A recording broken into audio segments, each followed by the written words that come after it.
Hello dear student, आपका channel पर स्वागत है। आज हम कक्षा 5 गणित की प्रश्नावली अध्याय नंबर 14, इसका नाम है आओ नक्शा देखें। नक्शा जिसे अंग्रेजी में मैप कहते हैं, उसके बारे में यहाँ चर्चा करेंगे। रामू के पिताजी घर बनवा रहे हैं। घर में आवश्यकता अनुसार सभी सुविधाएं हों, इसके लिए उन्होंने पहले ही आर्किटेक्ट रेणु से नक्शा बनवा लिया है। जो घरों का नक्शा या विद्यालय का नक्शा मैप बनाते हैं उनको आर्किटेक्ट कहते हैं। ठीक है। रेणु ने बताया कि यह एक कच्चा नक्शा है। भी एक नक्शा कच्चा होता है, एक पक्का होता है। आइए हम सब मिलकर इनके नए घर के नक्शे को पढ़ते हैं और समझते हैं। अब यहाँ पर एक निर्देश दिया गया है। ये साइड है, ये नॉर्थ है। क्या है? भी नॉर्थ उत्तर दिशा है, ये पूर्व दिशा है, ये वेस्ट पश्चिम दिशा है और ये दक्षिण दिशा है। ये आप दिशाओं का थोड़ा ध्यान रखेंगे। अब जो ये घर है, ये रोड जा रही है इस पर, ये पूर्व दिशा में इसका मुख्य द्वार है। ठीक है। नक्शे में बाहरी तारबंदी है, मुख्य भवन, पशुओं का बाड़ा भी यहाँ पर बनाया गया है, कुआ, मंदिर भी है, एक बगीचा भी है, यहाँ पर गाड़ी पार्किंग कहाँ की गई है, गाड़ी पार्किंग की सुविधा यहाँ पर है। सारी बातें दिखाई गई है। नक्शा देखिए और बताइए। नक्शा देखकर बताना है आपको। बगीचा मुख्य भवन से किस दिशा में? बगीचा ये रहा। मुख्य भवन ये रहा। ये पूर्व दिशा है। कौन सी दिशा है? अभी पूर्व दिशा है। ये कौन सी दिशा है? अभी दक्षिण। क्या अभी दक्षिण दिशा है, तो आप यहां उत्तर देंगे दक्षिण दिशा में। किस दिशा में? भी दक्षिण दिशा में, क्योंकि हमको यहां पर बताया गया है। ये देखो, एन का मतलब होता है नॉर्थ, एस का मतलब साउथ, ई का मतलब ईस्ट, डब्ल्यू का मतलब वेस्ट। तो यहां पर क्या है? अभी इस प्रकार का है। ये तो उत्तर दिशा है, ये नीचे वाली दक्षिण है, ये पूर्व दिशा है और ये पश्चिम दिशा है। तो ये तो आपको पता है दिशाओं का नाम। तो अब यहाँ पर 2 नंबर प्रश्न क्या पूछा गया है? अभी किस भाग में सड़कें दिखाई गई हैं? किस भाग में दिखाई गई हैं? अभी तो 2 भागों में दिखाई गई हैं सड़कें। एक तो ये रहा पूर्व दिशा में, और एक सड़क ये रही लंबी। किस दिशा में? दक्षिण दिशा में। किस दिशा में? दक्षिण। तो आप बताएंगे, इसका उत्तर देंगे पूर्व और दक्षिण में। पूर्व और दक्षिण दिशा में 2 सड़क दिखाई गई है। मंदिर भवन ज्यादा जगह घेर रहा है। ये मंदिर का भवन है, ये ज्यादा जगह घेर रहा है, या पशुओं का बाड़ा? अब पशुओं का बाड़ा, इसमें आपको चेक करना है कि ज्यादा जगह कौन घेर रहा है। ये ज्यादा जगह है, ये ज्यादा जगह है, तो आप कहेंगे पशुओं का बाड़ा। पशुओं का बाड़ा। मुख्य भवन मंदिर की कौन सी दिशा में? भी अब ये मंदिर की दिशा से पूछ रहा है। मुख्य भवन मंदिर की कौन सी दिशा में? ये मंदिर है। अब मुख्य घर तो ये रहा, तो मंदिर से किधर पड़ता है? भी इस साइड में। इस साइड कौन सी दिशा है? भी पश्चिम। कौन सी है? भी पश्चिम दिशा में है। आप बताएंगे मुख्य भवन मंदिर की पश्चिम दिशा में स्थित है। इसी प्रकार घर की मुख्य सड़क से कितनी सड़कें निकलती हैं? अब घर की मुख्य सड़क ये जा रही है, यहां से ये जा रही है। कितनी सड़कें निकल रही है? भी एक ये निकल रही, एक ये रही 2, एक 3, एक 4, एक 5, एक 6। कितनी सड़कें निकल रही है? भी 6 सड़कें निकल रही हैं। क्या उत्तर दोगे? भी 6। आगे देखो भी क्या दिया गया है। भी मुख्य भवन के बाद सबसे अधिक स्थान कौन गिर रहा है? मुख्य भवन ये रहा, ये इतना स्थान गिरता है। इससे ज्यादा स्थान कौन गिर रहा है? अभी ये जो खेल का मैदान है ये गिर रहा है। क्या बताएंगे? भी खेल का मैदान या पार्क, जो भी आप नाम देना चाहें इसको दे सकते हैं। पार्क है, बगीचा कह सकते हो, बगीचा स्थान गिर रहा है। अगर नक्शे में कुछ बदलाव सुझाने हो तो आप क्या सुझाएंगे? भी कोई बदलाव करने हो तो इसमें क्या कर सकते हो? भी आप जो भी आपको बदलाव करना हो मैप के अंदर आप कर सकते हो, जो भी बताना हो। तो जैसे कोई बदलाव नहीं करना तो आप लिख सकते हैं कोई बदलाव नहीं करना है। बगीचा बड़ा करना है तो बड़े के लिख सकते हो, छोटा करना है छोटा लिख सकते हो। रामू ने रेणु से पूछा, आप कह रही थी कि एक कच्चा नक्शा है, ये कच्चा और पक्का नक्शा क्या होता है। कच्चा पक्का तो मैंने सिर्फ फलों के बारे में सुना है, कोई बच्चा है वो पूछ रहा है, तो रेणु उसको बता रही है कि कच्चा नक्शा क्या होता है और पक्का नक्शा क्या होता है। जब हम किसी स्थान की शुरुआती रूपरेखा बनाते हैं उसे कच्चा नक्शा कहते हैं। यह नक्शा आमतौर पर सादे कागज पर बनाया जाता है, सीधा कागज पर, रफ कागज पर मान लो, जिसमें मुख्य स्थानों की जानकारी दी जाती है, जैसे कहाँ सड़क है, कहाँ घर है, कहाँ पेड़ है, उसमें पैमाना क्या, दिशा माप बराबर नहीं होती। भी इस प्रकार बना दिया कि उसमें लंबाई चौड़ाई का ध्यान नहीं रखा जाता, इसे अनुमान के आधार पर बनाया जाता है। परंतु जो पक्का नक्शा बनता है उसमें क्या होता है, भी जब हम कच्चे नक्शे को स्टिक माप भी बिल्कुल सेंटीमीटर में दूरी मापते हैं, दिशा बताएं उत्तर दिशा में, दक्षिण दिशा में, और पैमाने के साथ बनाते हैं तो उसे पक्का नक्शा कहते हैं। पक्का नक्शा अधिकतर ग्राफ पर या विशेष नक्शा पत्रों पर तैयार किया जाता है। यह सरकारी रिकॉर्ड या औपचारिक प्रयोजनों के लिए उपयोग किया जाता है। इस नक्शे को ब्लू प्रिंट या नील पत्र कहते हैं। अंग्रेजी में क्या कहते हैं, अभी ब्लू प्रिंट या नील पत्र कहते हैं। अब आप अपने घर का नक्शा बना सकते हो, यहाँ पर बोला गया है। या आपके घर में कितने कमरे हैं, टॉयलेट बाथरूम कहाँ पर है, इसमें आप दिशा का ज्ञान भी बता देंगे। ये नॉर्थ है, ये साउथ है, ये ईस्ट है, ये वेस्ट है। इस प्रकार आप इंडिकेट जरूर बताएंगे कि आपका घर का मुख है वो किस दिशा में खुलता है। रेणु ने बताया कि पक्का नक्शा बनाते समय कुछ बातों का विशेष ध्यान रखा जाता है, जैसे दिशा का ज्ञान रखना। ये प्रश्न बन सकता है कि पक्का नक्शा बनाते समय किन किन बातों का ध्यान रखना चाहिए। भी एक तो दिशा का ज्ञान रखना चाहिए, हमें दिशाओं की सही जानकारी होनी चाहिए, इसे घर के हिस्सों की सही जगह बनाया जा सके। कमरों की जगह और संख्या का पता होना चाहिए, कितने कमरे बनवाने, घर में कितने कमरे होंगे, कौन सा कमरा कहाँ होगा, रसोई, शौचालय, बैठक, सोने का कमरा आदि, हमें इनकी जानकारी होनी चाहिए। अगला आकार की पहचान होना चाहिए, कमरा कितना बड़ा बनाएंगे हम। कमरे आमतौर पर वर्गाकार या आयताकार होते हैं। नक्शा बनाते समय हम इन आकृतियों का ध्यान रखेंगे, जैसे यहाँ पर उत्तर दिशा, दक्षिण, पूर्व, पश्चिम, इसे लिखा हुआ होना चाहिए। अनुमानित माप भी होना चाहिए, प्रत्येक कमरे की लंबाई और चौड़ाई का अनुमान लगाकर नक्शे में दिखाते हैं, क्योंकि कमरे हम आवश्यकता अनुसार बनवाते हैं। कुछ कमरे बड़े भी हो सकते हैं, कुछ छोटे भी हो सकते हैं। दरवाजे खिड़कियां भी हमको पहले पता होना चाहिए कि हमको कहाँ रखनी है, किस कमरे में कितनी और कहाँ दरवाजे, कहाँ पर दरवाजे और खिड़कियां होंगी। खुली जगह कितनी रखनी है अपने को, जैसे आंगन है, बरामदा, इनकी जगह भी नक्शे में दिखाई जाएगी। पैमाना कैसा लेंगे, पैमाना क्या होता है भी, ये बहुत अच्छी बात है यहाँ पर बताई गई है कि नक्शा छोटा होता है इसलिए असली माप को छोटा करके दिखाते हैं। सामान्यतः 1 सेंटीमीटर बराबर में 1 मीटर, यानी नक्शा है उसमें 1 सेंटीमीटर है का माप, और जो घर का माप है वो 1 मीटर के बराबर है। अगर यहाँ पर 6 सेंटीमीटर दूरी दिखाई गई है ना, तो ये 6 मीटर है। कितनी है अभी, 6 मीटर है। इसको बोलते हैं पैमाना। क्या बोलते हैं अभी, पैमाना। अब यहाँ पर कोई नक्शा है, ये मुख्य द्वार है, इधर नॉर्थ दिशा है, ये नॉर्थ दिशा है, ये पूर्व दिशा है, ये दक्षिण है, ये पश्चिम है।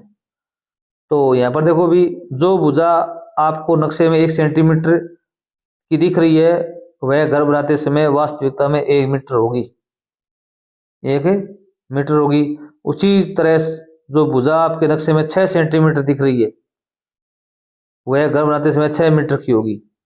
अब ये 4 सेंटीमीटर दिख रही है, कागज पर तो 4 सेंटीमीटर है ये, पर तो ये वास्तविक धरातल पर 4 मीटर है। कितनी अभी, 4 मीटर है। भवन के नक्शे को देखिए और बताइए। अब कुछ प्रश्न है, इसको देखकर आपको बताने।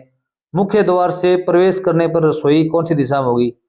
अब कोई आदमी है वो यहाँ से प्रवेश कर रहा है ऐसे, तो रसोई किस दिशा में अभी, ये तो उत्तर दिशा यहाँ बताई गई है, तो ये कौन सी दिशा है अभी, दक्षिण दिशा है।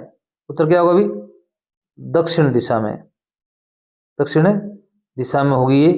तो आपको ये बताना है, जब यहां से हम प्रवेश करेंगे तब की बात है ये। सभी कमरों के द्वार गिनकर बताइए। अब सभी कमरों के द्वार गिनने, आपको द्वार कितने, कमरों के द्वार गिनने ने कि रसोई के गिनने।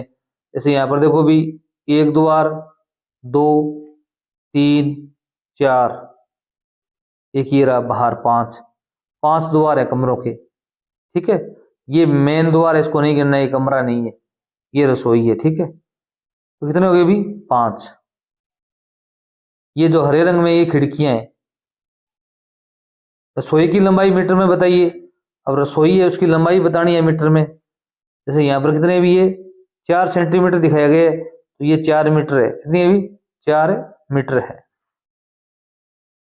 1 सेंटीमीटर का मतलब 1 मीटर है। यहाँ पर सभी कमरों में कुल मिलाकर कितनी खिड़कियां भी, खिड़कियां बतानी है कुल मिलाकर सभी कमरों में। अब खिड़कियां देख लो भी, यहाँ पर गिन लो आप।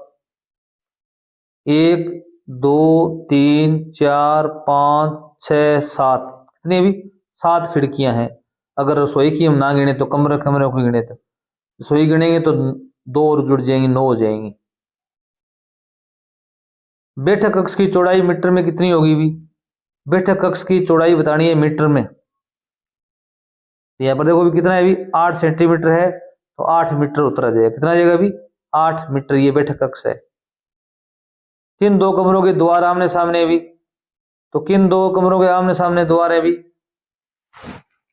इसका द्वार और इसका द्वार क्या भी आमने सामने है, तो ये भी शयन कक्ष होगा।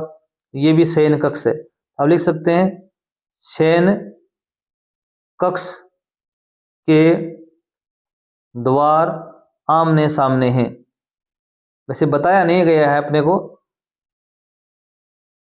सामने है बताया नहीं गया कि ये शयन कक्ष है, पर हम अंदाजा लगा सकते हैं। अब देखो भी यहाँ पर क्या बताया गया अभी?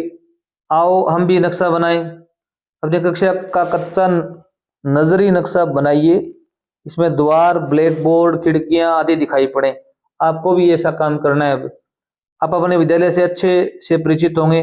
अपने विद्यालय और उसके आसपास का एक कच्चा नक्शा बनाइए। इसमें प्रार्थना सभा दिखानी है आपको, पुस्तकालय भी दिखाना पड़ेगा, रसोई घर है, कार्यालय, कक्षा कक्ष, खेल का मैदान की चौड़ा मैदान दिखाई पड़े आपको। और नीचे एक घर का पक्का नक्शा दिया गया है, इसे रेणु ने बनाया है। रेणु नाम की बच्ची, उसने ये बनाया है। जल्दी में रेणु कमरों का माप लिखना भूल गई। घर के सभी कमरों का माप सोचकर लिखिए और रेणु की सहायता कीजिए। नीला रेखा दरवाजा है, तो ये नीला है नहीं, ये क्या है भी? दरवाजे हैं।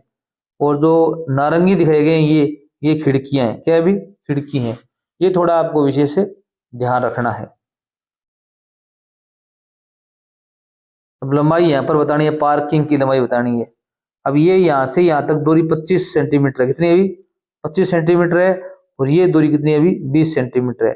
पार्किंग कहाँ पर है अभी? ये रही पार्किंग की। ये लंबाई कितनी होगी अभी? ये 20 है, ये भी 20 होगी। तो यहाँ पर आप क्या लिखेंगे? 20 गुणा में। अब ये चौड़ाई बतानी है अपने को। यहाँ पर कितनी है अभी?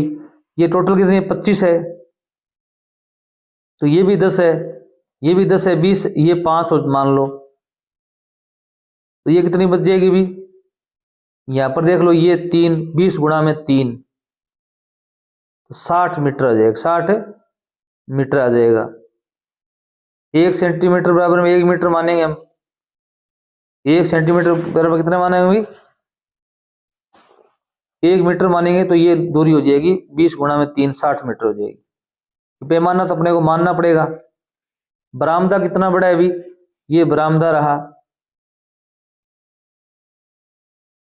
अब ये कितनी अभी? 20 सेंटीमीटर है, तो ये आधी है इसकी, तो ये कितनी हो जाएगी भी? 10 हो जाएगी।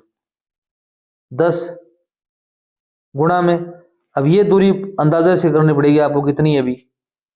ये 3 कर लो या 5 कर लो, 3 कर लीजिए, तो यहाँ कितना आ जाएगा? 10 सेंटीमीटर लिख सकते हो आप। 10 सेंटीमीटर यहाँ पर दिखाओगे 10 सेंटीमीटर होगी, वास्तविक दूरी 30 मीटर होगी। कितनी होगी? 30 मीटर। आप यहाँ पर सेंटीमीटर में बता सकते हो, क्योंकि यहाँ पर अपने को सेंटीमीटर में बताया गया है। तो बताया गया सेंटीमीटर में बताया गया है, इसकी भी आप सेंटीमीटर में बता दोगे। 20 गुणा में 3, 60 सेंटीमीटर, ये हो जाएगा 10 गुणा में 3, 30 सेंटीमीटर। बैठक कक्ष की बतानी है आपको। बैठक कक्ष कहां पर है अभी? ये रहा। ये कितनी है अभी? 10 गुणा में, अब ये कितनी होगी भी? ये टोटल कितनी थी भी? 10, टोटल कितनी है भी? 10, 10 गुणा में 10, तो आप बताएंगे 100 सेंटीमीटर। 100 सेंटीमीटर।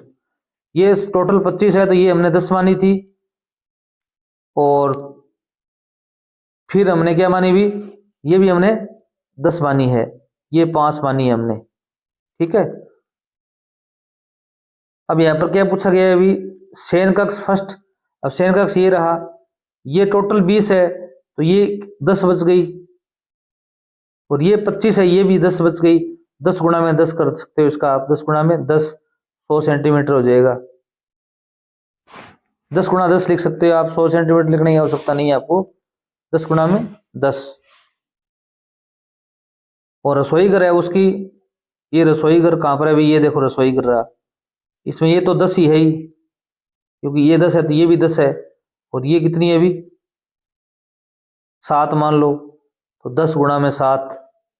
भोजन कक्ष है, तो इसी प्रकार भोजन कक्ष भी बता सकते हो आप, ये भोजन कक्ष बीच में बनाया गया है। ठीक है, बीच में, तो ये तो कितनी अभी 10 है ही, ये 5 मान लो, 10 गुणा में 5, लंबाई 10 हो जाएगी, चौड़ाई 5 हो जाएगी। शयन कक्ष 2 है इसकी, ये तो 10 है, ये 7 है, तो 10 गुणा में 7। स्नान घर है, इसी प्रकार ये देखो भी, ये 10 है, 10 में से ये आधी कितनी हो जाएगी भी 5, इसकी भी 5, ये कितनी है भी 3, 5 गुणा में 3, ये भी 5 गुणा में 3 हो जाएगा। हम अंदाजा लगा सकते हैं, जैसे ये पूरी 20 है, तो इसका आधा भाग ये है, क्या है भी आधा भाग ये है, तो यहां पर ये 10 है, तो ये भी 10 है, तो 10 का आधा करेंगे तो ये 5 हो जाएगी। इसको हमने 10 माना था, तो ये ऊपर वाली हम क्या मानते हैं, 3 मान लेते हैं अंदाजे से, आपको अंदाजा ही लगाना पड़ेगा। अब देखिए पहला प्रश्न है, बताइए रसोई घर बड़ा है बरामदा, उनका क्षेत्रफल में अंतर भी बताना है आपको। अब आपको देख के बता सकते हो रसोई घर और बरामदे में बड़ा कौन है, अभी रसोई घर है। अब क्षेत्रफल कैसे निकालोगे भी, तो ये भी आयताकार है, ये भी आयताकार है, आयत का क्षेत्रफल का सूत्र क्या होता है अभी, आयत का क्षेत्रफल सूत्र क्या होता है अभी, लंबाई गुणा में चौड़ाई, लंबाई गुणा में चौड़ाई।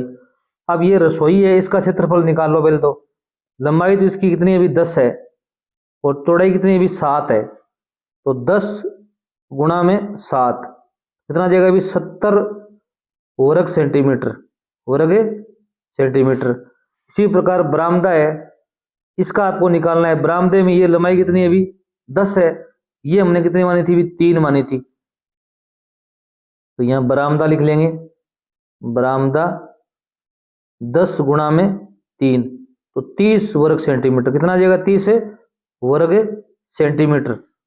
अब 70 में से 30 जाने कितने बचे भी 40 वर्ग सेंटीमीटर। अब आप बता सकते हो रसोई घर है वो बरामदे से 40 वर्ग सेंटीमीटर बड़ा है। इसी प्रकार डाइनिंग हॉल बड़ा है या बेडरूम 2, दोनों के क्षेत्रफल में कितना अंतर है। अब डाइनिंग हॉल कौन सा है अभी, ये भोजन कक्ष रहा, और बेडरूम 2 देख लो, तो इससे तो ये बड़ा है, शयन कक्ष 2 बड़ा है, क्या अभी शयन कक्ष 2 बड़ा है, ये आप बता दोगे, इसमें बेडरूम 2 कह सकते हो इसको। अब यहां पर आप देखिए भी,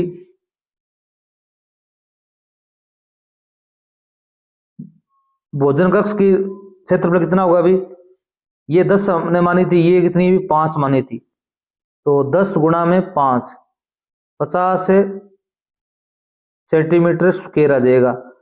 और यहाँ पर शयन कक्ष का क्षेत्रफल कितना हो जाएगा अभी, ये 10 है, 10 गुणा में ये हमने 7 मानी थी, ये 3 मानी थी हमने, तो ये पूरी 10 है, तो इसका ये आधा करेंगे, ये ऊपर वाली 3 है, ये 7 है, तो 7, तो 70 सेंटीमीटर स्क्वायर आ जाएगा। तो कितना बड़ा हो गया, 70 में से 50 घटाएंगे तो 20 सेंटीमीटर स्क्वायर बड़ा है शयन कक्ष 2 भोजन कक्ष से।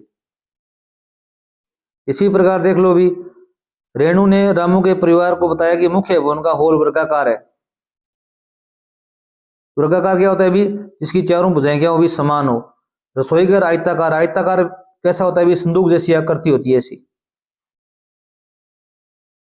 अधिकतर घरों में हॉल और रसोई घर इसी आकार के होते हैं, आपको इसमें कोई परिवर्तन तो नहीं करना है। सभी ने कहा कोई परिवर्तन की आवश्यकता नहीं है, आप तो बस इतना क्षेत्रफल परिमाप बता दीजिए। अब रेणु ने कहा जरूर, अब वो उनका क्षेत्रफल बता रही है, अभी हॉल की भुजा कितनी है अभी होल क्या है भी वर्गाकार है, ये थोड़ा ध्यान रखना, ऐसी आकृति है वर्गाकार। अब क्या है भी होल की एक भुजा 6 है, याद रखना वर्ग की सभी भुजाएं क्या होती हैं बराबर होती हैं। तो वर्ग का परिमाप ज्ञात करना हो तो 6 6 6 6 चारों 6 हो जाएंगी, तो कितनी भुजा होगी 4 गुणा में भुजा सूत्र हो जाएगा। 4 गुणा में भुजा कितना होता है अभी 24 मीटर होता है, या इनको जोड़ लो 6 6 12 6 18 6 24, तो सूत्र लगा देना आप। परिमाप हो तो चारों भुजाओं का योग या 4 गुणा में भुजा, 4 को 6 से गुणा कर दो 24 मीटर आ जाएगा। अब इसका होल का क्षेत्रफल ज्ञात करना हो, ये तो हो गया परिमाप। क्षेत्रफल ज्ञात करना हो तो भुजा गुणा भुजा होता है, ये भुजा कितनी है 6, ये कितनी है 6, तो भुजा गुणा 6, 6 गुणा 6 36 वर्ग मीटर हो जाएगा। अब ये तो हो गया वर्ग। अब देखो भी आयत, आयताकार आकृति ऐसी होती है। अब आयत की लंबाई कितनी है अभी 4 मीटर और चौड़ाई कितनी है अभी 3 मीटर। ये 4 है तो ये भी कितनी होगी भी 4 होगी, ये 3 है तो ये भी कितनी होगी भी 3 होगी। आमने सामने की भुजाएं आयत में क्या होती हैं अभी समानांतर होती है, बराबर होती है। अब आयत का परिमाप ज्ञात करना हो तो सूत्र लगेगा 2 गुणा में लंबाई प्लस चौड़ाई।